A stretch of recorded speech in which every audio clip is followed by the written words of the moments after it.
Hello friends. आज हम लोग सीखने वाले हैं कि एडोब फोटोशॉप की हमारी ये पहली क्लास है।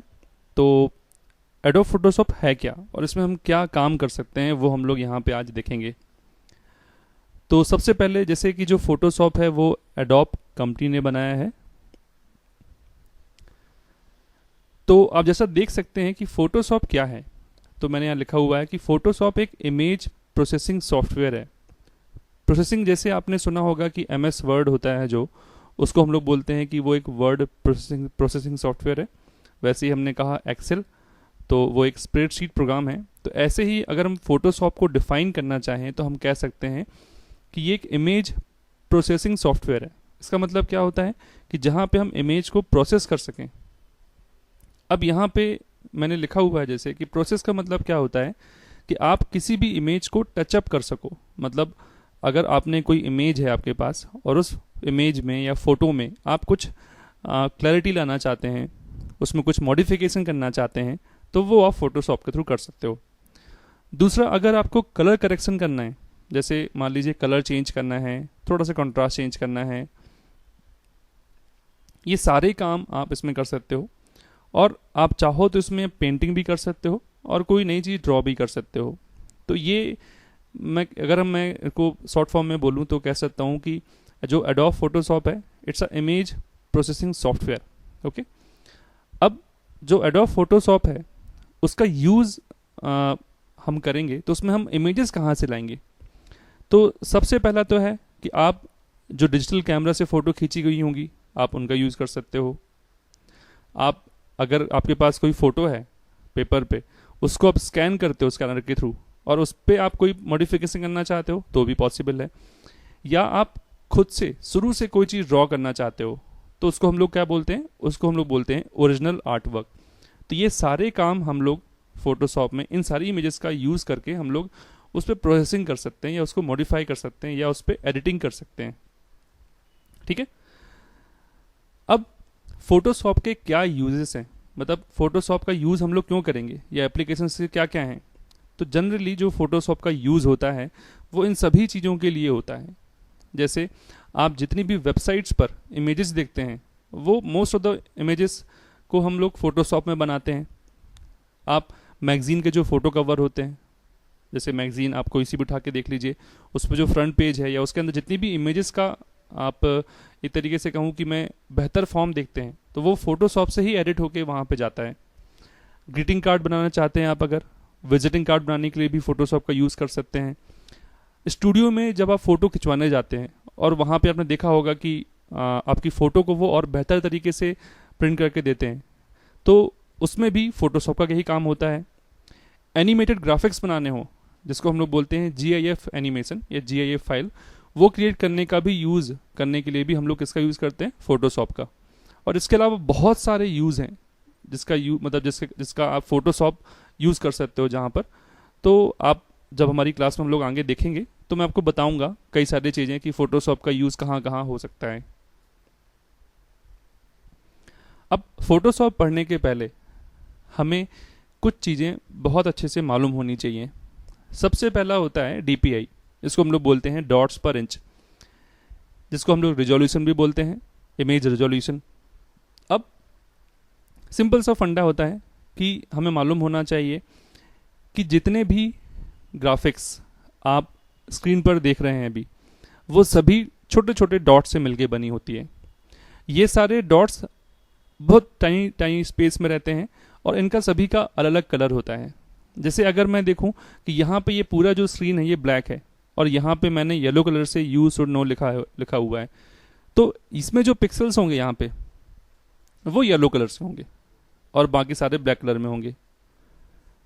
तो DPI का मतलब समझ में आ गया कि 1 इंच में, मतलब मैं एक बात करूं कि 1 स्क्वायर इंच में कितने पिक्सल्स होंगे। ध्यान रखिएगा, जितने ज़्यादा पिक्सल्स होंगे आपकी 1 स्क्वायर इंच में, उतनी ज़्यादा इमेज की क्लैरिटी होगी। तो मान लीजिए मैं बोलता हूं कि फोटोशॉप का यूज़ हम लोग कई तरीके से कर सकते हैं। जैसे मैंने कहा कि वेब इमेजेस के लिए, ग्रीटिंग कार्ड के लिए मतलब पब्लिशिंग के लिए, या आप होर्डिंग वगैरह के लिए भी इसका यूज़ करते हैं इसमें इमेजेस बनाने का। तो हर जगह जो DPI है वो बदल जाता है। जैसे अगर मैंने कहा कि मुझे एक इमेज बनानी है अपनी वेबसाइट के लिए, तो मैं वहाँ पे जो DPI है वो 72 रखूँगा, 72 रखूँगा। और अगर मैं कहता हूँ कि मुझे ये कोई इमेज जो मैं बना रहा हूँ वो प्रिंट के लिए चाहिए है, मतलब मैं लैब प्रिंट कराना चाहता हूँ, फ़ोटो जैसे हम लोग खिंचवाते हैं उसको प्रिंट कराना चाहता हूँ, तो 200 से 300 मतलब 200 से लेकर 300 DPI होना ही चाहिए। और वैसे ही मैं अगर कहूँ कि मैं होर्डिंग के लिए कोई इमेज डिज़ाइन कर रहा हूँ, तो वहाँ पे भी जो मिनिमम साइज़ है वो 150 DPI होना चाहिए। तो इससे क्या होता है, ये रिजोल्यूशन बताता है कि इमेज की क्लैरिटी कितनी होगी। ठीक है, समझ में आ गया सभी को? तो चलिए अभी देखते हैं आगे। नेक्स्ट जो है वो हमें मालूम होना चाहिए वो है कलर मोड। अब हम कोई भी इमेज बनाते हैं, उस इमेज को बनाते समय हमारे पास नंबर ऑफ कलर्स कितने अवेलेबल होंगे वो बताता है कलर मोड। तो जब हम फोटोशॉप में कोई इमेज हम अभी देखेंगे फोटोशॉप में, तो फोटोशॉप में हम कभी भी कोई इमेज हम नई फाइल बनाते हैं, इमेज बनाते हैं या कोई नई फाइल चूज़ करते हैं, तो वहाँ पे हमें ये बताना होता है कि हमारी जो इमेज है वो कौन सा कलर मोड यूज़ करेगी। तो जैसे मैंने यहाँ लिखा है ग्रे स्केल। ग्रे स्केल का मतलब क्या होता है? ग्रे स्केल का मतलब होता है जहाँ पे हमारी फ़ोटो में टोटल सिर्फ ब्लैक और वाइट के शेड्स होंगे। ठीक है। बिटमैप मतलब क्या होता है? बिटमैप मतलब होता है जहाँ पे लिमिटेड कलर होंगे। ठीक है, लिमिटेड मतलब 16 कलर या 256 कलर। ये तब यूज़ होता है जब मान लीजिए आपका कोई मोबाइल डिवाइस के लिए, आजकल तो मोबाइल डिवाइस बहुत पावरफुल हो गए हैं, बट जो हमारे पास पुराने मोबाइल थे वहाँ पे जो नंबर ऑफ कलर्स थे वो उतने ज़्यादा नहीं थे। तो अगर उस मोबाइल के लिए आप अगर कोई इमेज बनाना चाहते हो तो आप बिटमैप कलर ले लोगे। ठीक है। RGB मतलब क्या होता है? RGB बहुत कॉमन है। जैसे अगर आप कोई चीज़ कंप्यूटर ग्राफिक्स लिए यूज़ की तरह बनाना चाहते हो, कोई इमेज है जो सिर्फ कंप्यूटर में यूज़ होने वाली है, तो वो आप उसके लिए RGB मोड लोगे। और वहीं पे जो CMYK है, CMYK का मतलब होता है, हाँ जैसे RGB का मतलब होता है रेड ग्रीन एंड ब्लू, तो इसका मतलब क्या है कि इसमें जितने भी कलर हैं,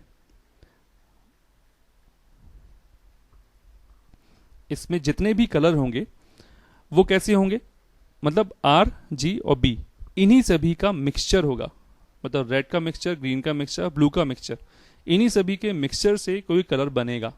फॉर एग्जाम्पल मैं अगर कहता हूँ कि रेड का मैक्सिमम कलर पोर्शन मैंने मिक्स किया ग्रीन के मैक्सिमम कलर पोर्शन में और साथ में ब्लू के मैक्सिमम कलर पोर्शन में, सभी का मैक्सिमम परसेंटेज मैंने मिक्स किया साथ में, तो वो कंप्यूटर में वाइट कलर बना देता है। और सभी का मैं अगर 0% ले लेता हूँ, सभी को मिक्स करता हूँ, तो वो ब्लैक कलर बनाता है ना। तो मैं अभी आपको बताऊंगा अगली क्लास में कि RGB का कैसे यूज़ होता है। जो नेक्स्ट है हमारे पास CMYK। CMYK का मतलब होता है सियान, मेजेंटा, येलो एंड ब्लैक। के स्टैंड, यहाँ पे के का मतलब होता है ब्लैक। तो जो CMYK है उसका यूज़ हम लोग जो करते हैं वो जनरली कब करते हैं? जब हम लोग को कोई चीज़ पब्लिशिंग के लिए बनानी हो। जैसे आप मैगजीन का कवर बनाना चाहते हैं, ठीक है, या आप कोई होर्डिंग के लिए कोई इमेज बना रहे हैं, तो वहाँ पे आप CMYK कलर मोड प्रेफर करेंगे। ठीक है, क्लियर है? ऐसा इसलिए भी होता है क्योंकि वहाँ पे जो प्रिंटर्स होते हैं वहाँ पे ये 4 कलर की इंक्स होती हैं। ठीक है, और जो हमारे पास अगर मैं कहता हूँ कि डेस्क जेट प्रिंटर होते हैं, इंक जेट प्रिंटर होते हैं जो, उनमें 3 इंक की बॉटल्स होती हैं, रेड, ग्रीन एंड ब्लू। तो ये आप देख सकते हैं कि जब भी हम लोग कोई इमेज बनाएं तो आपको मालूम होना चाहिए कि आप वो जो इमेज है वो कहाँ पर यूज़ करने वाले हैं, उसी हिसाब से आपको कलर मोड यूज़ करना पड़ता है या चूज़ करना पड़ता है। ठीक है, अब कंप्यूटर में हम लोग कभी भी कोई भी इमेज या कोई भी ग्राफिक्स बना रहे हैं तो उसमें मेजरमेंट की कुछ यूनिट्स होती हैं। वो मेजरमेंट की यूनिट्स 3 हैं हमारे पास। पहला है पिक्सल, इंच और सेंटीमीटर। जनरली हम ये 3 का यूज़ करते हैं। इसके अलावा आप उसमें और भी ऑप्शंस हैं, मिलीमीटर में आप चाहो तो कर सकते हो, पॉइंट्स में कर सकते हो, कॉलम्स में कर सकते हो, बट ये 3 जो यूज़ होते हैं वो बहुत जनरल है, कॉमन है। तो पिक्सल मतलब क्या होता है? ये सबसे स्मॉलेस्ट यूनिट होती है हमारे सिस्टम में, हमारे कंप्यूटर में। छोटा एक पॉइंट हम कह सकते हैं कि एक पिक्सल है। इंच और सेंटीमीटर हम सभी को मालूम है। तो जैसे एक फ़ोटो अगर मैं बनाना चाहता हूँ, पासपोर्ट साइज़ फ़ोटो, तो पासपोर्ट साइज़ जो फ़ोटो होती है वो शायद अप्रॉक्स 2 सेंटीमीटर बाय 3 सेंटीमीटर होती है। तो आप स्केल से नाप भी सकते हैं फ़ोटो को, और फिर उसको आप इसमें फ़ोटोशॉप में उसी साइज़ की फ़ोटो आप बना भी सकते हो। ठीक है, तो ये सारी चीज़ें एक फोटोशॉप बेसिक्स के तौर पे हमने पढ़ी। इसके बारे में इसके बाद जो है वो हम लोग देखेंगे कि फोटोशॉप का यूज़ कैसे करते हैं और उसमें इमेज कैसे बनाते हैं और उसमें इमेज इंसर्ट करना, मॉडिफाई करना, जो भी हमने अभी यहाँ देखा वो हम देखेंगे करके।